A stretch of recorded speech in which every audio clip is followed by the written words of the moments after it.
Here we are. Mike, what kind of bag do you use on a day-to-day basis? I got a Herschel backpack. And I have I would say a very mediocre or below mediocre, like more briefcase type of thing. But it's not like... Oh, briefcase. I mean, it's briefcase shaped. It's not like a Mr. briefcase. Office guy. Yeah. Well, it's just like easier to... No, I had a briefcase that's more like messenger baggy. Yeah. And this is... I don't know why I got it or what I did. My headphones are doing something weird where it's kind of bouncing between the ears. Does that ever happen? No. Like one of us is coming in. Are you plugged in all the way? Sometimes if you're not... I'm plugged in fully all the way. It happened last pod also. Maybe you need a new set of headphones. Yeah, these plug-in guys are... It's making me feel a little insane, like I'm having some sort of episode. Maybe I just go one ear. You could do that. A lot of people do that. I like doing both. I like a surround sound. Yes. The only time I ever did both was when my 4-year stint as I learned how to like DJ with turntables when I was in college, and you got to do both because you got to hear your cue in one ear, but then you got to hear the speakers in the other ear because you got to match them up or whatever. Yeah, for sure. When's the last time you've played a set? In college. Or right out, it was college. I made mixtapes after college for probably 2 years.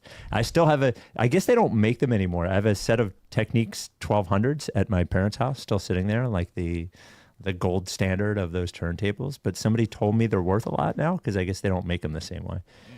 Because people use they don't use vinyl anymore, I guess.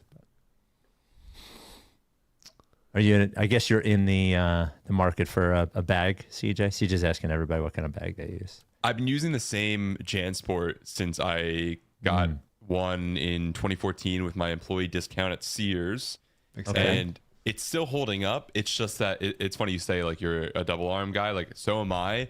But walking to the metro every day this summer has been like 90 degrees in the DMV area. Sweaty back. So it's tough. So like I need to like balance it out to where I'm not just like full backpack on my back. Yeah. And that's when briefcase is nice. Yeah. I have looked into some nice, satchel options that would help with that. But just trying to read the room. Yeah. It disappears. What a weird time to use. Read the room and then disappears. Just a little shy little guy. Just trying to read the room. I think there's the wrong context. Whatever. On the show today, on the rights, Ricky Sanchez today, Tyrese Maxey doesn't know how to use a can opener. Nick Nurse doesn't know when Joel Embiid is coming back. And Paul George is at the club with a knee brace on. Things are going fine. The Rights Ricky Sanchez podcast is presented by Draftkings Sportsbook. Sign up for Draftkings Sportsbook by using promo code RTRS. Brought to you by BodyBio. Get 20% off any BodyBio order with code AUGUST at bodybio.com. Kornblau Law, the official lawyer of the Rights Ricky Sanchez podcast. MortgageCS. Become a MortgageCS Ricky VIP at mortgagecs.com/Ricky. And Surfside Iced Tea and Vodka, the official canned cocktail of the Rights to Ricky Sanchez podcast. A reminder, as I like to do, if you do not subscribe to the writers from the Ricky, you're going to miss stuff unless you're sitting on fucking social media all day long, which is bad for your brain. So go to rightstoRickySanchez.com/subscribe. It is free. You could get Olinger in your mailbox. You could get AU in your mailbox. You could get Mike O'Connor in the mailbox. You get when the pod comes out, and it's free. Just go to rightstoRickySanchez.com/subscribe. Now, Surfside Iced Tea and Vodka isn't free, but it's worth every penny. It is. Oh, boy. They have so many different varieties now. I don't even... When they started with us, it was just vodka. Stateside was just vodka. Now, Surfside, there's the classic iced tea and vodka, and there's the just as classic iced tea lemonade and vodka. But you got the green tea and vodka. You got the strawberry lemonade and vodka. It all tastes great because it's just the right amount of sweetness. It's only got 100 calories. It's only got 2 grams of sugar and no carbonation because iced tea should not have bubbles. Get it wherever you get your canned cocktails or just go to drinksurfside.com. You got to be 21, and we ask that you enjoy it responsibly. Without any further ado, Amos and the chef.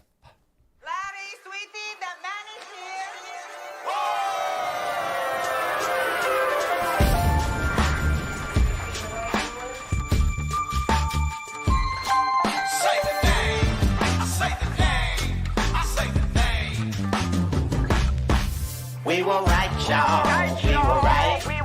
Even when it went wrong, we were right. We was right, y'all. We were right. So say the name. Say the name. We were right, y'all. We were right. Even when it went wrong, we were right. We were right, y'all. We were right. So say the name. Say the name. Say the name. Say the name.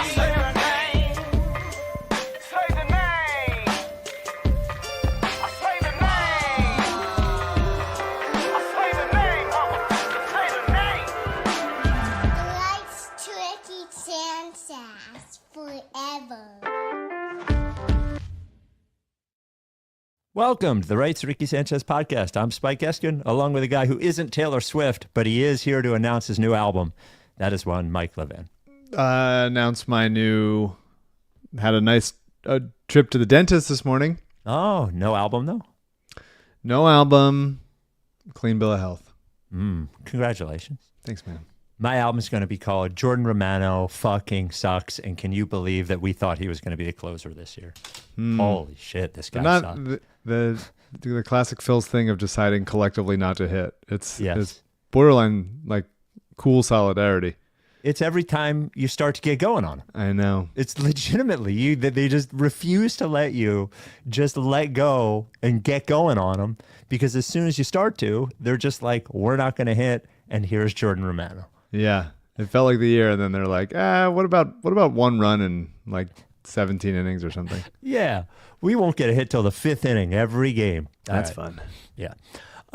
So, it's going to be kind of a fun pod today because we have a bunch of little shit, and then we have 6 billion AMA questions we didn't get to. So once we get through the little sixer shit that it doesn't really mean anything, some fun stuff, some mind-numbing stuff, then we'll get to that stuff. So here is some fun stuff. I guess Tyrese Maxey, the kids, they go on the internet live all the time.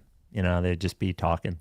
And Tyrese Maxey was trying to feed his dog, I think is the story, and was having trouble.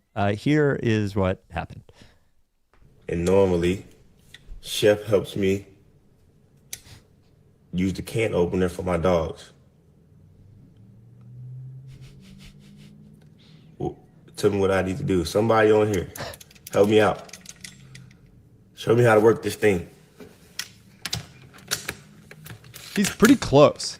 Yeah. And normally. Yeah. So there it was. I got no issue with this. Yeah. If you don't use a can opener all that much, it's not particularly intuitive, is my point.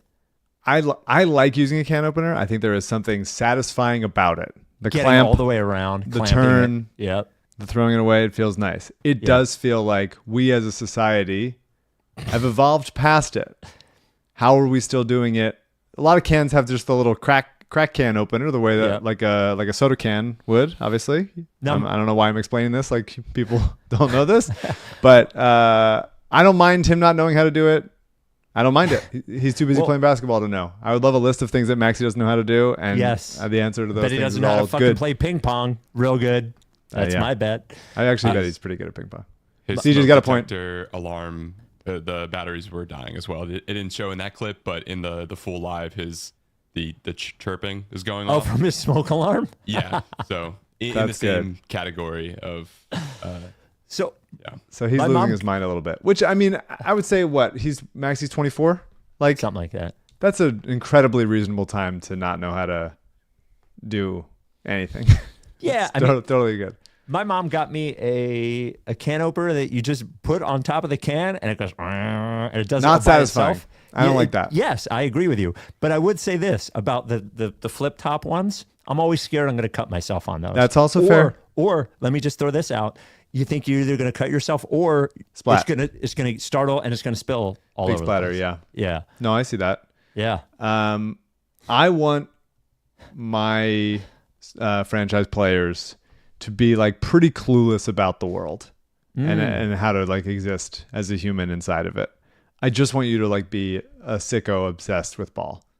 Okay. And I think that is Maxey, and I'm happy that he doesn't know. Good for him. And maybe he learns, and maybe this is like a good growing experience, and he goes like, oh, I'll develop regular person skills when I'm like, I'm 39. 38. Yeah. And but now's not the time. Keep balling. No. Keep practicing. Get your body right. Yeah. And somebody else, just pay somebody to open cans for you, That's which is so what it seems like he doable. normally does. I like it. So this verdict for this one for me, if we're going to give a verdict after each thing, Yeah.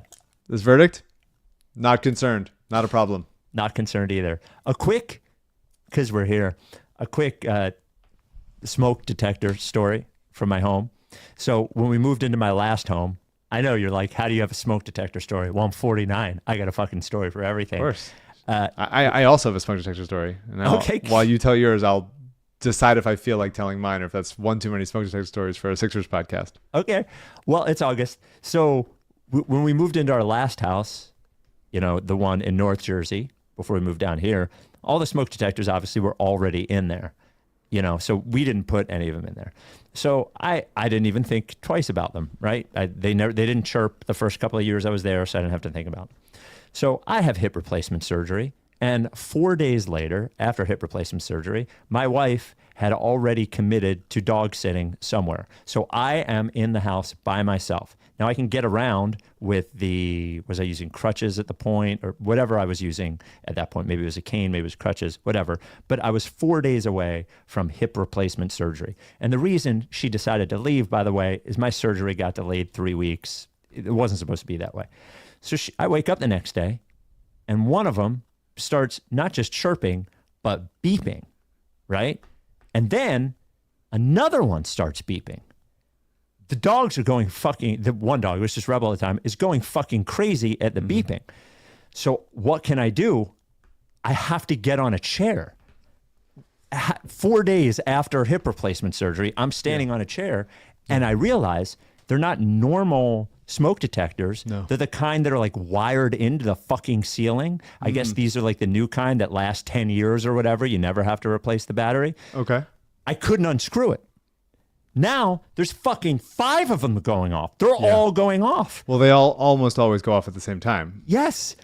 And they're not just chirping, they're beeping, right? Yeah.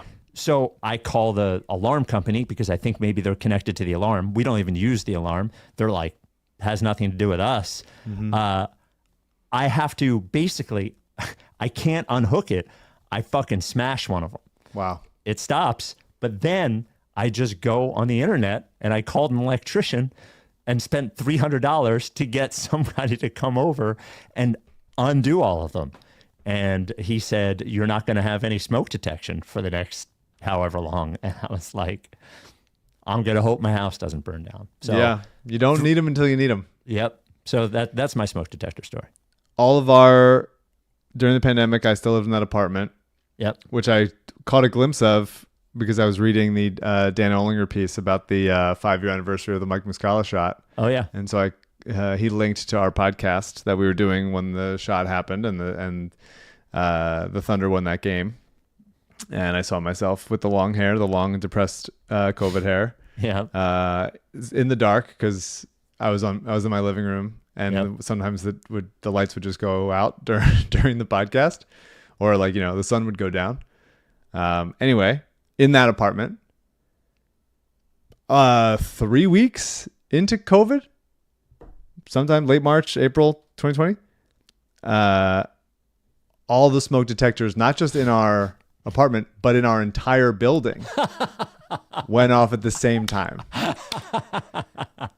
Loud stuff. And somebody wasn't living across the hall or something like that. I forget what it was. But our landlord just burst in, no mask, nothing, just coming in to fix it and stuff. And we're like, okay, could have used a heads up, something like that. But very alarming of are we stuck in here? And also they're going off for a reason. It's no, you just installed them at the same time. No, that was it. The Rights to Ricky Sanchez podcast. See, you never know what you're going to get in August. The Rights to Ricky Sanchez podcast is brought to you by BodyBio. You always know what you're going to get with BodyBio. You're going to get a supplement company that cares about your cells. Really what it comes down to is your cells. It comes down to your brain. It comes down to your gut. Great thing about BodyBio, because they are a family-owned company, a local one as well, but being a sort of smaller company, they are more nimble and they can care about quality control more. So when they make a batch of whatever stuff I'm about to talk about, it all goes through the same sort of rigorous testing process. If it doesn't match up to their standards, it doesn't go out. A lot of the supplements you buy, you go in the drugstore or whatever, you have no idea how long that stuff's been sitting on the shelves, but that doesn't happen with BodyBio. Remineralize is a product they have that basically, when they keep it, it's called remineralize, so it's probably giving you minerals. But the way that we consume food now, we've stripped the soil of a lot of the minerals you would normally get. So your food that comes out of soil doesn't have the sort of minerals. And you probably filter your water. And if you do that, you're getting rid of some of the bad stuff, but you're also getting rid of some of the good stuff. You get remineralize, which is just minerals, which comes from dried salt beds in Utah, barely processed. Drop it in your water, maybe with your E-Lite. It is filling your body with those minerals that will make you stronger, will make your cells stronger, and it helps your cells keep the bad stuff out and let the good stuff in. So Remineralize is a good product to use every day that you don't have to think twice about, that is only going to make you healthier. While you're there, check out everything else they have. When you use code AUGUST, that is code AUGUST, you're going to get 20% off any product you buy at BodyBio at any time, not just your first order. So once again, that is code AUGUST from BodyBio. That is bodybio.com, BodyBio. We got this email from Josh in regard to the Tyrese Maxey thing. Spike, Mike, and CJ, I'm sure you saw, but Tyrese Maxey just went on Instagram to ask his followers how to use a can opener, which, to be clear, is both very dumb and very endearing. My question to you is, what is the dumbest thing you didn't know or know how to use? I once thought the measurement 1 cup meant filling literally any cup in your That's kitchen. Good. I'd have to think about this longer. Yeah. I'm pretty stupid Yeah. about a lot of things. Yep. First thing that comes to mind, it's not so many specifics. I'm really bad at identifying bugs. Alyssa is like, what kind of bug is it? And I'm like, a bug. I don't know. Like, It's you a don't know the bug. difference between a spider and an ant? I can identify a spider. That's Okay. something I'd be like, that's a spider. But Okay. like any other sort of in between, Yeah. I'm like, bug looking bug, crawly thing. I don't know. But then there's a million of these. I'm Yeah. not very bright. I guess what I would say is I'm so bad at fixing stuff around the house. I could give you every time I've used anything, I never knew how to use it. I mean, I guess that makes sense. But I remember the first time I had to go to the circuit breaker or whatever. I don't know what I was doing. I was afraid I was just going to turn off all the, like, as if I could control the electricity for the whole neighborhood. Yeah. That was a possibility. Electric, fucking, where you're drilling into a wall or something. What's that? An electric screwdriver or Yeah. Dude, the big like holes a I put in power the wall tool. because I didn't know how to do it. Really? I've gotten pretty good at it, I would say. I'm pretty scared of hanging things with the anchor things that you put into the wall. I've gotten pretty good at that also. Oh, really? I'm feeling like pride of myself about that. Me and my dad, I'll have to, I'm still at a place where when I do it a good job. I will then FaceTime my dad to receive some pride on how it happened. But my dad and I joke that, like, when they say how long something takes to make, Oh yeah. you have to, like, give or take triple that for us, because we are going to fuck it up once. Yeah. And then you're going to, like, want to probably pour yourself a drink and be pissed off a little bit. They're not budgeting time of how much you're cursing. You're probably going to get hurt at a certain point. But I have gotten pretty good at eventually doing it and being like, that looks pretty good. All right. I wish. I remember the last thing now I'm remembering I didn't know how to do. My first apartment post-college with my roommate Dustin. We had a dishwasher, and I was out of dishwashing detergent. So I took the soap, the sink soap that you clean the dishes with, and I put it in there, and bubbles the whole fucking kitchen. And I remember I called my mom, and I was like, hey, this happened. And she said, why would you put the dish soap from the sink in the dishwasher? Like, I was crazy. Sure. I'm sorry, it's not that crazy a thing to do. This is what It's growing not up that is crazy. like. It's your early 20s. There's a show on Yeah. FX called Adults. That's like basically like a friends hanging out comedy of people like not knowing what the fuck how to be an adult. And that's it. what it's like, dog. So Nick Nurse, can you put it up there? Because I don't even know where the fuck he was being interviewed for. Talk Sport? Talk Sport. You don't. That's my homepage. Sounds fake. Now that sounds like an AI generated. What do we call it? Well, we're talking about sport. Or some non-English language, maybe like an Australian type thing. Perhaps. And he also looks like he is, like he's been caught by TMZ walking to his car, being about to be interviewed. But here we go. Here's what Nick Nurse had to say. Here's Nick Nurse about. in line for the bathroom inside some office building. Where do you think things stand with him right now? And do you think he'll be ready for training camp with you guys? Again, I'm not sure. I know things, all the news is positive. I know he's working very, very hard. And I think things look good. Whether he's ready for training camp or not, I think there's maybe a lot more decisions than that to make before we get there. But our main thing is that he's healthy to play and play to his near his capabilities, because he's awesome, no doubt about that. He is when he's on the floor. Any night he's out there, we got a chance to win, which is amazing. And we just want to make sure and get him healthy and let him play for a longer period of time. Where do you think? To be clear, his 4 to 6 week knee surgery was in April, and it is currently the middle of August. Yeah. A lot of things to be decided between now and whenever camp starts about whether he can play during training camp. In the same way that broadcasters or hosts, or we were talking about last week with your job, like sometimes you have like television voice, or I'm on the radio, I'm on a mic voice. Yeah. I think Nick has sort of like I'm trying to sound not frustrated disposition in a coaching kind of way. Yeah. He has a little bit of very much a coach talking to the media, knowing he's on camera voice. Yep. The way that angle looked at, if CJ, if you put it up again, you don't need to play the video, just like the angle, it's a little bit coming down, and it looks like, and he's got his hands in his pockets. It does look a little bit like he's walked into a room and telling his parents that he threw up. But just a little bit like, I threw up. I'm in the doorway of my parents' bedroom. They are just about to go to bed. I did throw up. But yeah, I think with Joel and the team, I think they are truly like, we have been, this is not me being optimistic at all. I don't want it to be perceived as that. Don't you dare. No. I'm just saying, like, they are punting all of it. They're punting any sort of. They're not committing on anything. They're not committing to anything whatsoever. Yeah. If they know it, if they know Embiid's going to be ready, if they know he's not, if they knew he wasn't, I would say that they would just say, like, he's not going to be ready for training. They may as well just say it now. I would say they're basically like, we don't know. We thought we knew all last year. We were wrong repeatedly. It sucked. Let's just say nothing for as long as possible. I feel like this is not, to me, like a story or anything. Nick's like, yeah, I heard he's good. He's obviously a great player. You guys remember? But it's not, to me, like I'm not reading into this or really anything about Joel until like days before training camp. Basically. He's just trying to avoid saying anything. I mean, it's pretty much what it is. And I thought it was actually very clever of him to sort of filibuster at the end of the answer to try to fill up as much space so the guy didn't ask another question about any of it. He's like, and by the way, he's really, really good, and he's such a good player, and we all love watching him, and we think everything's going to be so great. And hey, you guys feel like tacos? Yeah.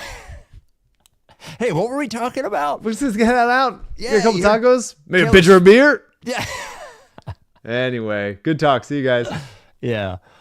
So this is big news. Big also Sixers news. The group play has been announced. Wait. Sorry. What?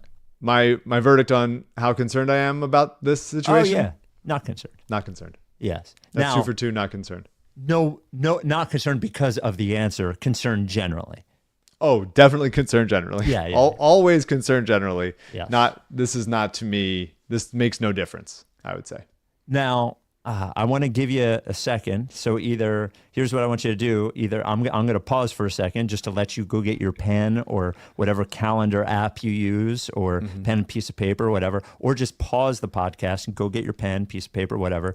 I'm just going to go to my 9/11 alarms app. set all your 9/11 alarms on your phone. Set them for the NBA Cup. Yes. Here is the Sixers group play schedule for the NBA Cup. Now, what they're acting like is this isn't just games on the schedule that they've assigned as group play. These are specific games for group play. The first game, the Sixers play the Boston Celtics on Halloween at 7 p.m. on Prime. That is on Amazon Prime, so you're going to have to figure out how to watch that. Now, I don't know if there's that rule where if it's your market, it's on in your market. I have no idea. So I'll be having to watch it on Prime. Yep. They play, and that is at home. They play at Detroit on November 14th. Big. Tobias Harris and the Detroit Pistons at 7:30 p.m. Here's another big one. National TV, NBC, against the Orlando Magic, November 25th at 8 p.m. I'm really excited for NBA on NBC. Yes. Yes. I don't know. I mean, Hear it the song. just feels like a fun nostalgia. The promos have been cool. Yeah. I've been enjoying it. I will be enjoying it less when it's the Sixers playing on NBA on NBC. And the thing about nostalgia is sometimes it is fun. You know? For sure. Yeah. And then finally, they play at the Brooklyn Nets. That is November 28th. And then, of course, the tournament itself, if you make it, is in Las Vegas. Yeah. I would like the Sixers to make the tournament someday. Yes, they haven't. Well, and if they win it, we can just... It counts. Yeah, it counts. We can just say, hey, we did it. Congratulations. We won it. So that would be great. I would be really, really into that.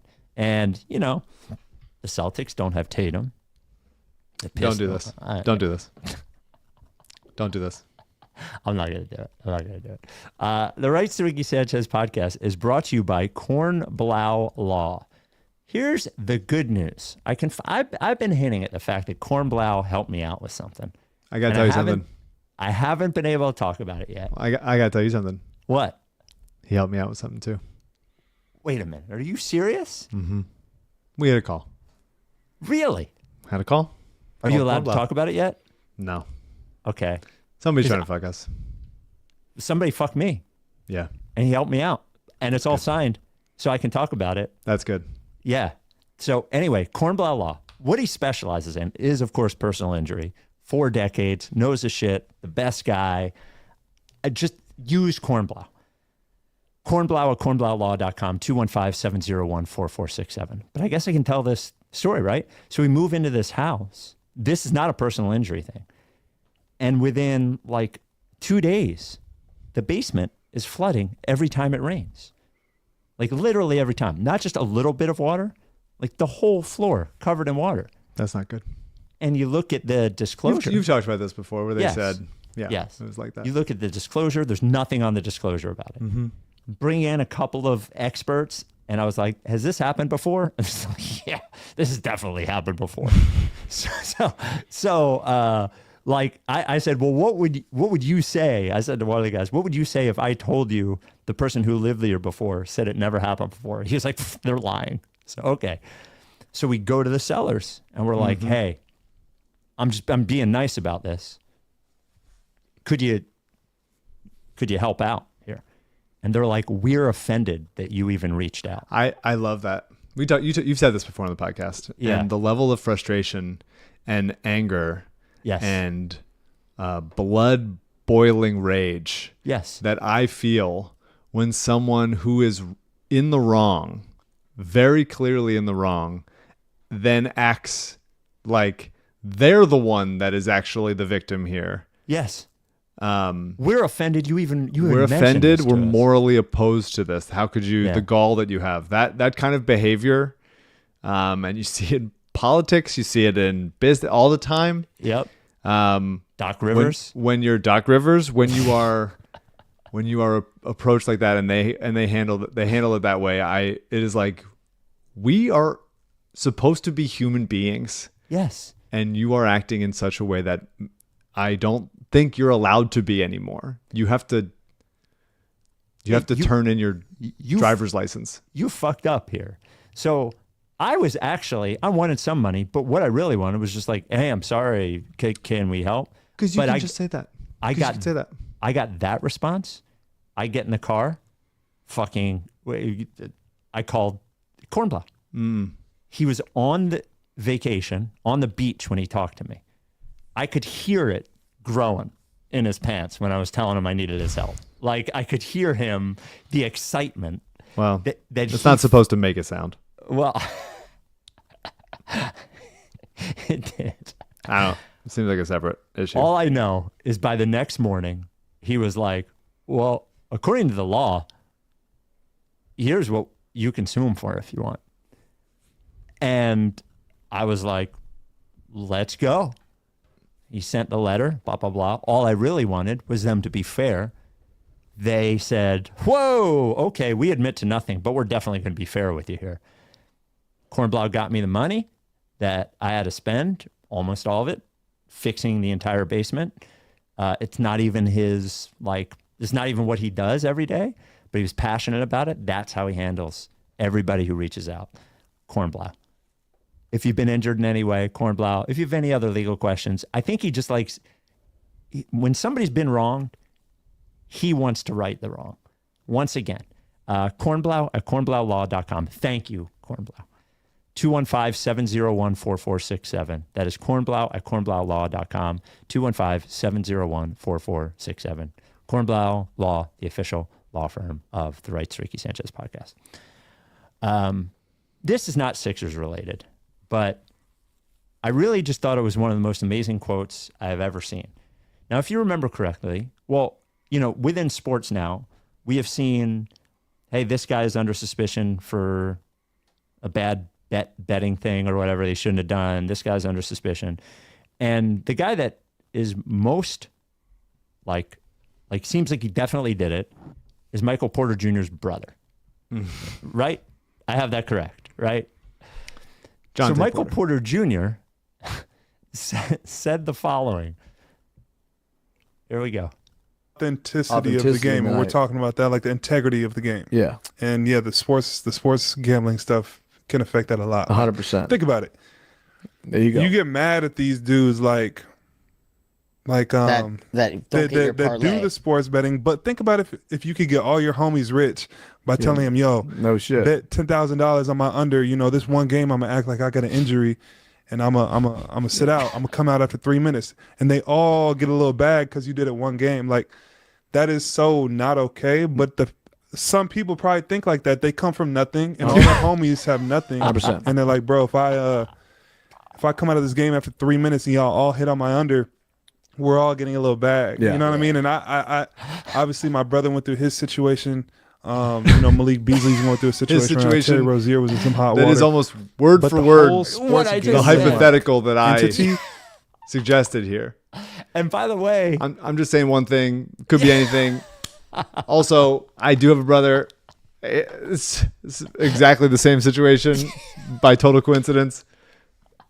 so weird to do. Such a weird. Couldn't think of any other specifics. Yes. Just and by the way, but Michael Porter Jr. is making like $45 million a year. His brother even making a minimum contract. I'm not saying it's still $1 million. Like, instead of jeopardizing your entire future, give your homies, $10,000 each. Sure. You could do that. I'm sure you are. I mean, it is like, this is going to keep happening. Like, obviously, DraftKings is a sponsor of this podcast, so yes. Acknowledging our being, in bed with that or part of that. But like, to me, it is weirder when professional athletes and teams and like on live broadcasts are like encouraging those things, and will continue to lend itself to somebody like the Porters deciding like, hey, I can do this. I'll just do this. Well, and by the way, there will be consequences, but like, there's been enough of these. Malik Beasley, Terry Rozier was accused of it, but it doesn't seem like it's not gone.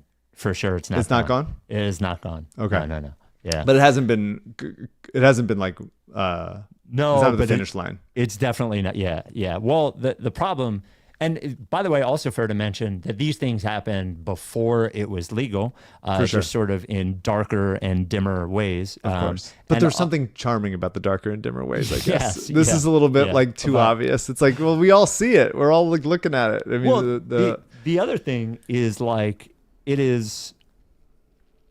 it's very bad for the betting companies for this to happen, right? Like the first thing that happens is it's bad press. The second thing that happens is it calls into question the legitimacy of the games, which is if the games aren't considered, if people have doubt that the games are legitimate, then they're less likely to bet.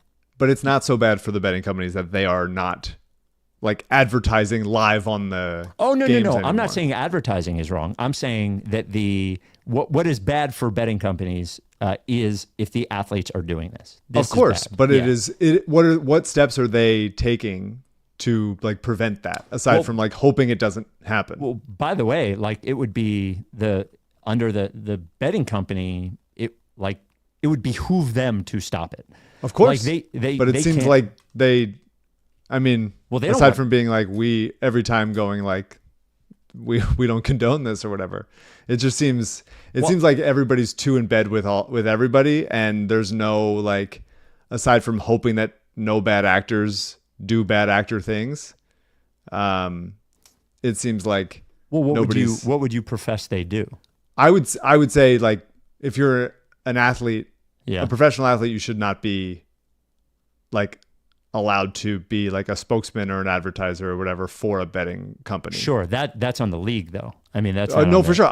This is everybody. I'm like across the board as far as I don't think that they should be able to like advertise on the broadcast. Like I think I think it like makes it weirder to watch the game when they cut to like hey, Kenny and Chuck, who do you think is going to score more points tonight? Like whatever. And then they're like, Michael Porter Jr. And it's like, okay, great analysis. First of all, what a useful segment. And also it just feels like, here's the live line. Like they do it for the Phils game. Like it's just all of it is weird. I honestly think it was better when it was a little bit more under the secret, under the table. Didn't pay up. I mean, I guess that it could be like, I guess my issue is like, let them exist. Yeah. Let people use them. Yeah. Don't advertise it during the game, like within the like live broadcast of the game. I feel like that's never going to change. I think that's, well, I mean, it wasn't the case as of like a few years ago. And now it's when it wasn't legal, but yeah, I think that this is going to keep happening. And I think the NBA specifically, I mean, every time anything happens in any sport, people are like rigged. The draft lottery rigged. Like when players get caught doing this kind of thing, it is not, what about the referees? What about the referees' homies? Well, I know, but that's what about Tim Donaghy's homies? But remember, that happened pre-legal sports. For sure, but I just think that there is there's so much. It's everywhere more. It's everywhere more now, and I think basketball especially because, I mean, maybe football as well, but there's so much nuance into how games are called. Sure. Where in football, you could call a hold on every play. You could decide to call a hold on every play. In basketball, you saw how much the league changed when they decided to officiate the game a certain way, which I like. I'm glad that they did that. But other refs can determine, like, there's so much power in determining like this is legal, this isn't legal in any given game. And I think because the NBA has flown very close to the sun repeatedly, they are at risk of delegitimizing the sport. Like it doesn't matter, like everything is all rigged or whatever. And I don't think that's the case, but the more that this bubbles up to the surface and becomes just everywhere, and the more like higher profile players get involved in this kind of thing, then it's just going to call all that more into question. Well, I would also say this is a time where, because I agree. I also think that these players have agency, but I also think that this is a time when, like, this is what the union should be doing. Like, one of the things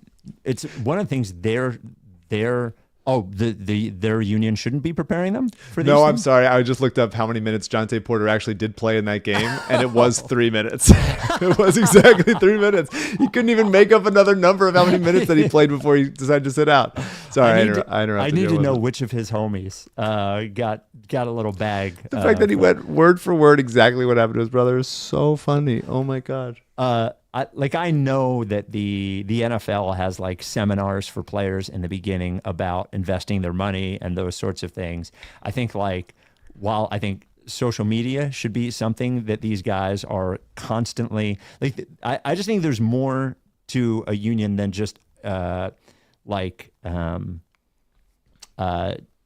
negotiating your collective bargaining agreement. I'm sure there's seminars that there should be. I think this is an everybody problem. Everybody wants to make money off of this thing because it is a way to make money. We are making money off of it. By the way, the players make the players included, of course. League, but even indirectly, like the league makes more money, which makes the BRI go up, which makes their salaries go up too, which everybody wants it.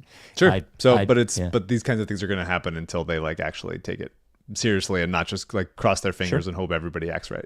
Yeah, I would agree with you there. The Rights to Ricky Sanchez podcast is brought to you by MortgageCS. They always take everything seriously. When you're going to buy a house, you need a mortgage broker. When you need a mortgage broker, start with MortgageCS. You can go to MortgageCS anytime in the home buying process. But what I'm telling you is that if you make them your first stop, then that does a number of things. The first thing is they can be prepared when you want to make an offer on a house. They have all of your documents already. I needed a pre-qualification letter on a Sunday night for a Monday morning deadline, and they had it for me. That's what MortgageCS does. But the earlier you get to them, the more nimble they can be. The other thing they can do is when your realtor goes and says, hey, here's my preferred mortgage broker, you can say I already have one, and you can be confident in the one that you have. MortgageCS is unlike any, I've used 2 other mortgage brokers in my life, both fine people. It was never like this. It was never as responsive. It was never as thoughtful. The communication was never as complete. And I've said this before, but it means a lot to me, writing in complete sentences and answering every question I ask. The worst thing in an email conversation is you ask 3 questions, they answer 1, and then you have to wait 2 more days or ping them again to get the answers to the other questions. That's not the way MortgageCS works. They're independent. Which means they don't have a tie to any bank. They just want to get you the best possible rate they can. Also, they've seen more credit card consolidation loans than ever before. So, and your mortgage can help with that too. Maybe it's not worth keeping your very, very low interest rate on your mortgage if you can also help get rid of some of that credit card debt. MortgageCS, I cannot recommend them enough. And every person who has used them from the Ricky, who has come to us and said, I use MortgageCS, they say the same thing. Call or text Ben, their CEO, at any time, 267-391-7425. That is 267-391-7425. Or go to mortgagecs.com/Ricky to schedule a consultation. You will not be disappointed. However, this advertisement is not a commitment to lend or extend credit. MortgageCS is an equal housing opportunity mortgage broker. All loans are subject to credit approval. Certain restrictions may apply. Company NMLS 1464766. Excuse me. Visit mortgagecs.com/Ricky for more information. And this is a quick one. What is your verdict on Michael Porter Jr.? Concerned, but not for the Sixers. Okay. There's not much here. It is just funny. Popped up online. Paul George waiting to get into the club with the knee brace on. Now, I'm glad he's wearing the knee brace. This is in what country? Isn't it in France? Yes, it's not here. It was overseas. Yes. I think France, because I think the website. Yeah. You get a good look at the knee brace. Yep. How much support are you getting in those shoes, my friend? I hope they're good. A little more funny than concerned. But yes. I mean, it's hilarious. He just finds his way into these kinds of situations. Like he's like this is not a big deal. He should be allowed to live his life. Yes. It's the off season. He's Yeah. not being reckless. No. At least in He's allowed to go to this the club. picture and video. He's allowed to do it. Yeah. But But it's still like this is the kind of thing that Paul George would yes, do or get taken video of doing. he's very easy to make fun of. Very, very easy to make fun of. And he's just standing there. Nobody's talking to him. He's just standing there, like minding his own business. That's like, how like I would stand waiting. To that get in is. the He's club. holding his wrist with his other hand, like a good guy, like a sweet guy. Just like waiting for somebody to talk to me. Nobody is. I'm just sort of hanging out. Yep. This is not a problem. He's doing nothing wrong. Nothing. But It's just also funny. like, Paul, just like watch a movie at your screen. Just like With the hide knee from brace public on. life for a little bit. with the knee brace on. With the knee brace on and Yeah. very supportive shoe footwear. Yes. Relationship advice. I keep my heart under my pillow with my teeth and other lies. I've been waiting on your halo just to shine the light. Eliza Hardy Jones. Just to shine the light. You know, New Heights might have Taylor Swift, but we have all of our Ricky friends, our music Ricky friends. One of them being Eliza Hardy Jones. Relationship advice. This is from Anonymous, as many of them are. By the way, we got a lot of good feedback on the platonic relationship advice we gave. So we are willing to give platonic relationship advice as well. Remember, we are not experts. We are just people. Hi, Spike and Mike. I'm looking for some relationship advice. Here's my story. This year, I took part in a community theater production. There, by the way, a very funny thing, I mean funny in a charming way, is when you're reading the relationship advice emails and you can feel them trying to talk you into the answer that they want. For sure. I noticed that one on this one. All right. This year, I took part in a community theater production. There I met a girl, and we really hit it off. There was wonderful chemistry between us. I found her very attractive, and I got a lot of signs for her. Then the feeling was mutual. The only issue is that she had a very serious boyfriend that she lived with. While if I'm... What's that? Live with is tough. Yep. While if I'm being honest with myself, I would have liked for there to be something between us. I was very respectful and supportive of her relationship and made an effort to enjoy my friendship with her in a purely platonic manner. This was tough because while I went on a lot of dates during this period, my connection with her far surpassed that which I found with any other girl I'd met recently. Nevertheless, I think I did a very good job of maintaining a boundary out of respect for her and her boyfriend and for the sake of maintaining our friendship. She, on the other hand, was very drawn to me, and I sometimes felt like her quote, work boyfriend or rehearsal boyfriend, I guess, which is interesting because she played the lead, but her character's romantic interest was played by another actor. And she would often seek me out during rehearsals and be very touchy. Actors do that. Yep. We had our performances last night, and we had our performances last month, and last night we had a cast party to view the recording of the production. When she arrived, she announced that she and her boyfriend had broken up. She cried a bit upon saying it, but was overall happy to be surrounded by friends. I haven't yet got the opportunity to ask her what happened, and this was very surprising news, but I imagine it had something to do with the fact that she's leaving the country in a few weeks to do her master's degree and leaving her boyfriend behind. They planned on continuing long distance, but it seems someone decided otherwise. During the screening, she sat next to me on the couch in the back of the room. She was very much all over me while we were watching, cuddling, hugging my arm, playing with my hair. I didn't initiate any contact, and I really didn't reciprocate, but I also didn't stop her. I figured she was in a tough emotional space and needed it, and to be honest, it felt really nice.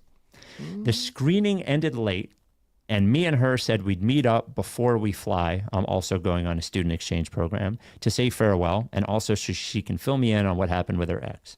I'm both afraid and excited by the prospect of what could happen if we meet one-on-one. On the one hand, I'm very attracted to her and would like something to happen. On the other hand, we're both leaving the country soon for extended periods, so our long-term prospects aren't great, and she just broke up with a long-term boyfriend, so she's certainly not in an emotional state to start something serious. I wouldn't want to be her rebound nor risk our friendship, but considering the circumstances, it's foreseeable she'd initiate something, and I'm not sure how I'd respond in the heat of the moment. Would it be okay if something did happen? What should I do? Come on, she's single, you're single. What are we doing? Yes, go for What it. are we doing? Not every relationship needs to be forever. What are we doing? Yes. You got your students? Yes. Single? Yes. Chemistry? Go for it. She's playing with your hair.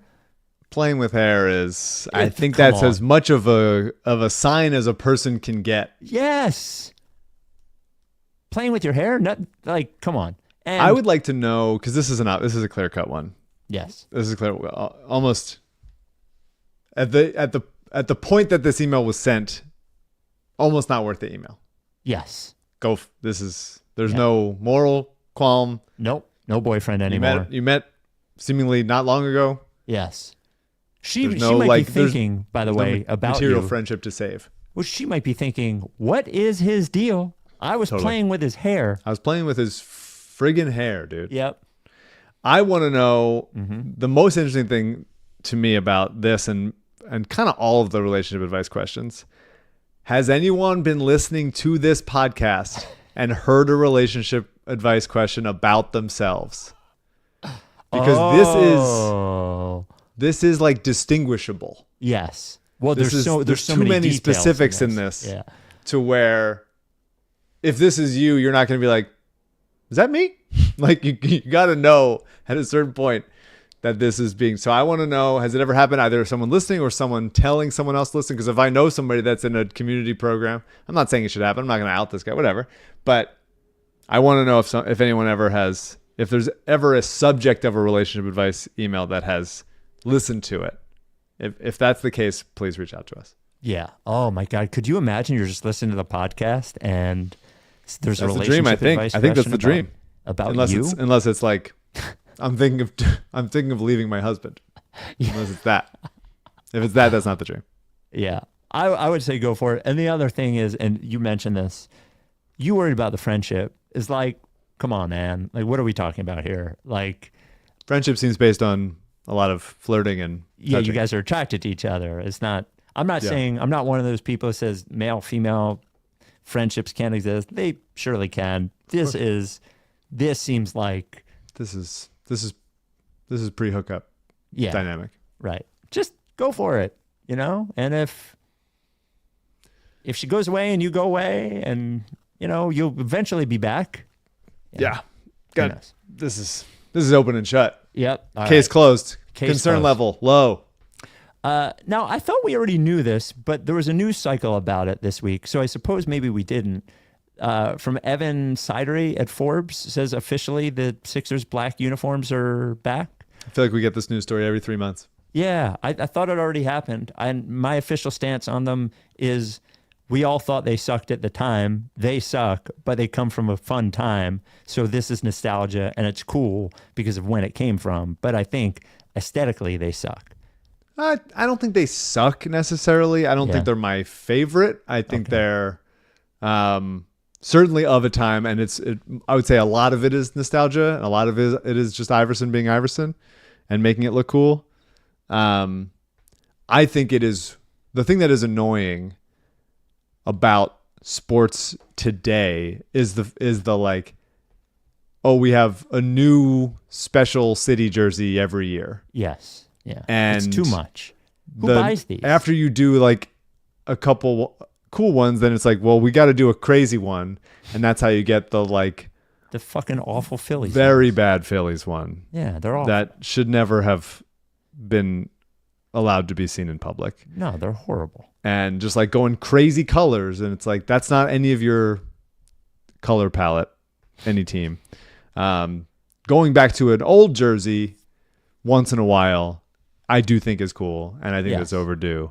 Just like Kelly Green Eagles, which I do think are beautiful jerseys. You know what I think of when I think of Phillies? Teal and fucking yellow. Yeah. Yeah. Ooh. And that font. Yes. The Right Ricky Sanchez podcast, coincidentally enough, is brought to you by Draftkings Sportsbook. It's better now than earlier, I think, probably. Yeah. Yes. Hey, we own it. Yeah. We own it. Really? I love Draftkings. They've supported us from the beginning. Straight up. I promise to never throw a Sixers game and I won't either. To bet my under. If you're gonna bet me, please bet my over. Yes. Please have some respect and bet my fucking over. Here's another thing. Bet responsibly. Pretend you're going to lose it. $5. Throw $5 on this. $5 on that. Come on. Grow up. DraftKings Sportsbook is the official sports betting partner of the UFC. UFC 319 back in Chicago for the first time in 6 years. If you're new to DraftKings, you bet $5, you get $200 in bonus bets instantly when you use code RTRS. Some Mike picks here. Karine Silva versus Dion Barbosa. Silva's a minus 205 favorite. What are you thinking there? Barbosa, man, was great in Pirates of the Caribbean. Yes. I think Jeffrey Rush is a talented actor, one of our best. I go there. Okay, how about two more? Chase Hooper versus Alexander Hernandez. Chase Hooper is a minus 325. Alexander Hernandez plus 260. I mean, real Hoopers know, I think. Yep. As you pull up Jimbo. And finally, this is the one I'm most looking forward to. By the way, how many fucking fights did they have in one night? It's unbelievable. King Green versus Diego Ferreira. King Green plus 130. How could you bet against a King Green? Well, because it sounds like a Mario character, I'm gonna go Diego Ferreira. Don't bet first. No King Green. King DDD, more like. Hopefully, King Green's not looking to get any of his homies paid. Don't miss out on all the UFC 319 action. Download the DraftKings Sportsbook app now. Use code RTRS. That is code RTRS for new customers to get $200 in bonus bets instantly when you bet just $5. Only at DraftKings. The crown is yours. Gambling problem? Call 1-800-GAMBLER. Got to be 21. See show notes for details. Let's go to some of our AMA questions that we haven't gotten to. I think this is a good one. I don't think we did this one. Did we do the which of the following Sixers conspiracy theories do you actually sort of believe? I don't think we did this. I don't think so. Okay. Number one, Harden and Morey conspired to create a fake falling out because Morey wanted to be able to trade him and Harden wanted to go to the Clippers anyways. No. I believe it's 0%. Yeah. By the way, should I? Nah, not worth sharing. Okay. Number two. Morey deliberately steered Harden to the Clippers to poison the well and make Paul George want to leave. I believe that it might have crossed his mind, but I don't think it was like a Machiavellian, like I'm thinking 9 moves ahead type thing. Yeah, I think it crossing his mind is a good one. And if you're thinking, and if that was the case, then it's like. You're thinking 9 moves ahead. The 10th move is Paul George sucked last year. Yes. Should have planned better. Yeah. Checkmate. Planned better for that. Yeah. Checkmate. Number 3, Markelle Fultz was in a motorcycle accident that prevented him from being able to shoot. Maybe. I mean, there's reports of this. Yeah, I don't believe it. You don't believe there was a motorcycle accident? Well, when was he? Like, there was never any time when he was injured. Like, except for when he couldn't shoot and they were like, oh, he has thoracic outlet syndrome. Yeah. I don't remember. It's honestly like, I would read the, in the full book about like when it's all said and done in like 10, 15 years, the full book about the process. Some are being written or have been written. Your own was there, but like, it's not over. There's not all of it. When it's all said and done and everybody's talking, and nobody's lying anymore or protecting themselves. I guess they'll always be protecting themselves. I would like to know what happened in a full reporting. Yeah. I don't remember how the motorcycle accident rumor. It was Scoop B. That's what it was? Yeah. Scoop B said the motorcycle rumor, I believe, before. Okay. And Scoop B knows enough. I'm not saying he's right all the time, but he's definitely not wrong all the time. The rims at Air Canada Center were magnetized, which is why the Kawhi shot went in. I don't believe it, but he did travel. Yeah, he did travel. 2 more. Ben Simmons was shooting wrong-handed. Well, that's definitely for sure. I don't know. It might not have been a handedness problem. Yes, but he was definitely shooting with the wrong hand. You can pick a different hand, pick a foot. I don't think it was working. And number 6, Sam Hinkie was the source for the Ringer story on Brian Colangelo's burners.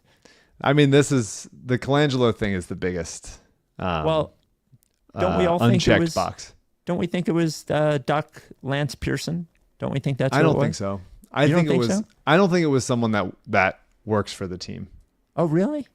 Yeah, I mean, it's just too many weird things. Like, you believe the... So if someone, I guess, why would they internet. need to work for the team in order for them to know like several burner accounts that they have that Barbara was, primarily running? Yeah.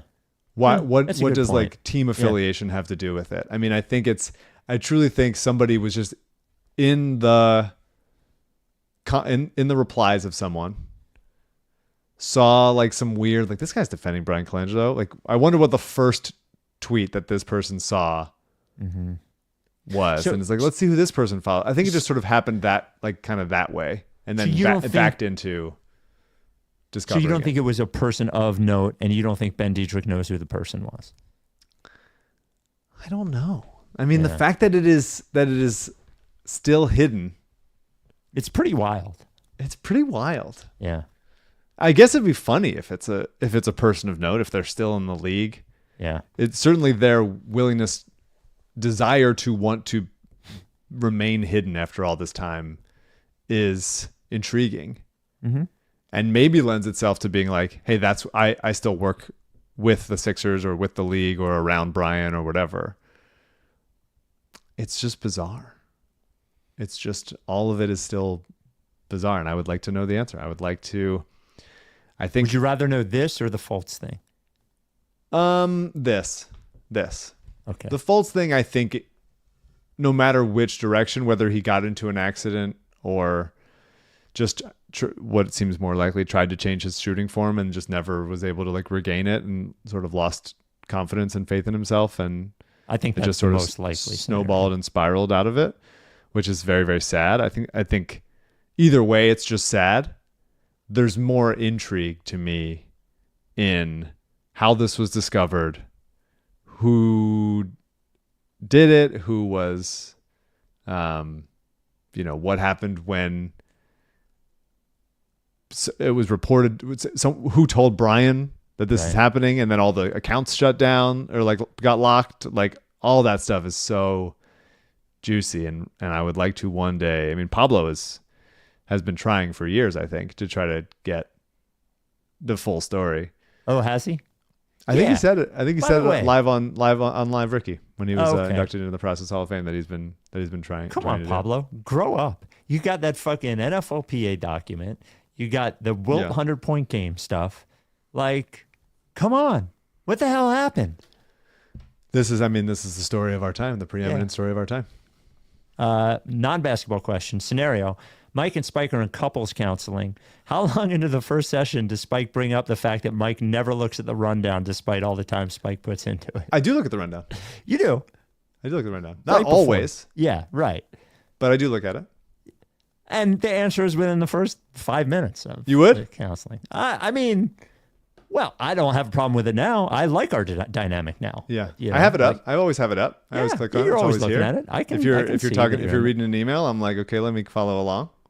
You know, the older you get, the more you work with people, you realize if you have a productive relationship, some people are good at some things, some people are good at other things. You let everybody do what they're good at, and then that's how the podcast lasts 12 years. 12 years.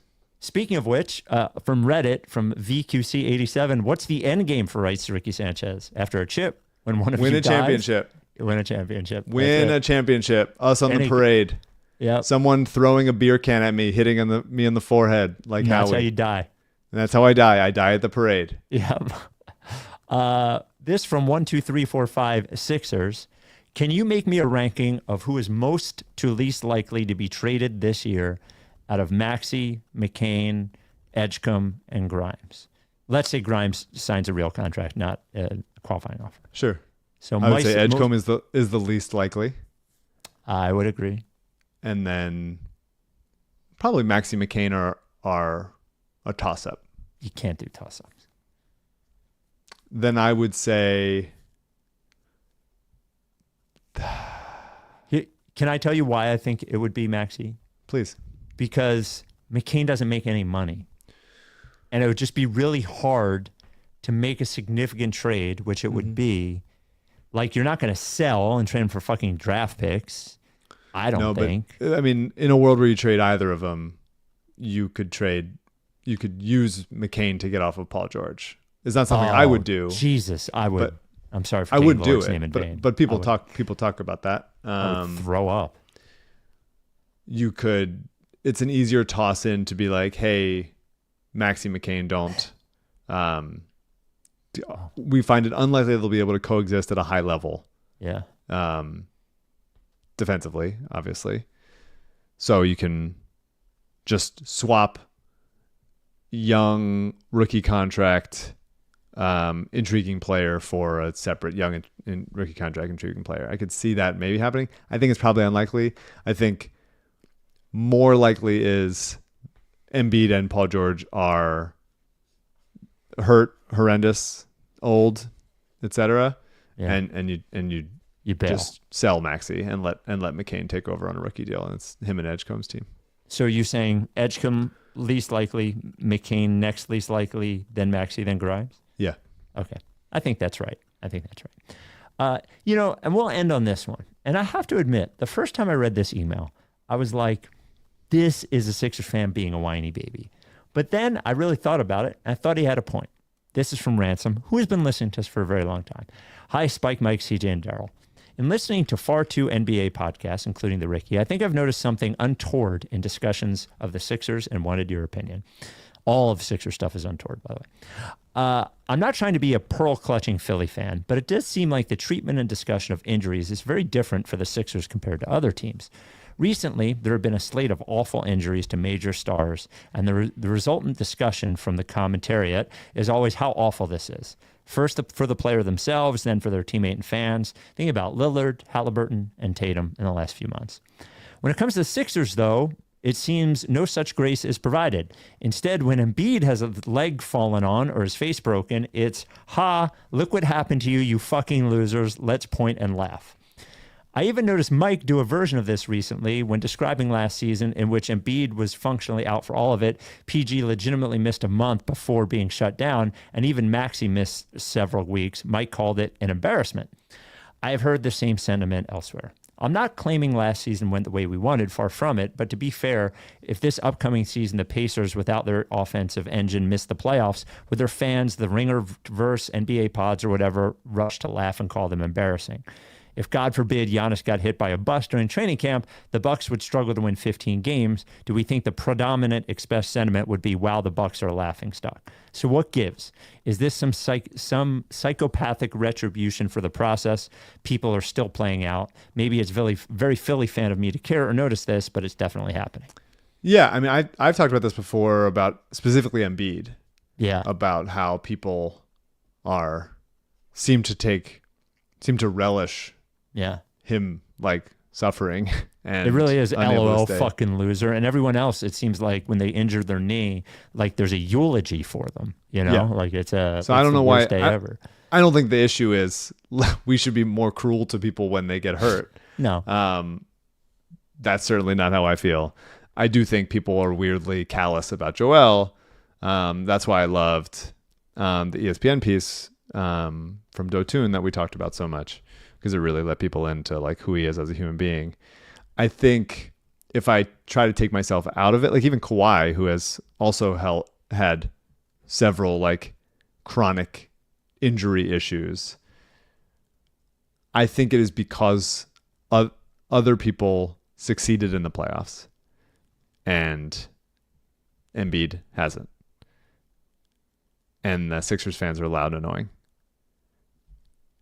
And they feel like I would agree with you, because it's never broken through. I think if Kawhi always like got to the playoffs and then got hurt and played one game and got hurt, whatever, but because he had that crazy Toronto run and obviously a bunch of wonderful moments in San Antonio, then you get to it's like, oh, okay, it's a bummer what happened to him. Whereas I think people look at Embiid and go, that's who this guy is, which I don't think is fair, and I don't think is right, and I mean, the thing that I talked about, I don't really want to get defensive, but the Sixers were an embarrassment last year for a bunch of reasons. Yes, not just being injured. Not just being injured. I think how they handled everything, how like... I don't think he was specifically the emailer. I don't think he was taking a shot. I think he was just noticing the tone. I mean, this last season was an embarrassment in a bunch of ways. It was an embarrassment because Maxey got hurt. I mean, he's not like a loser for getting hurt. I don't think that at all. But how they handled it, how they tried to like play through it, how they still acted like, Daryl's if you squint comment, those kinds of things. Just not having like sort of a prevailing, all moving in lockstep type deal. Last season was just a nightmare for so many reasons. But no, I mean, I agree with this thing. I don't think it's the Sixers at large. I like when Ben Simmons hurt his back. I don't think it was like, this is fuck you Sixers. Like you guys, I think it is. I think it's a Joel thing. And Paul George. I don't think people love Paul George. I think, but Paul George, that's independent of the Sixers. Yeah. Yes. That would be my assessment. But I think especially with Embiid that it's not a good look for people to be doing that. He is trying very hard to get healthy and has always, and he has let the team down in some ways, but in many, many, many more ways, like the team and his body and bad luck, unfortunately, has let him down. On that note, we'll talk to you next time. Whatever you do, don't learn how to use a can opener. Just go ball. Are you down with TTP? Yeah. Like face.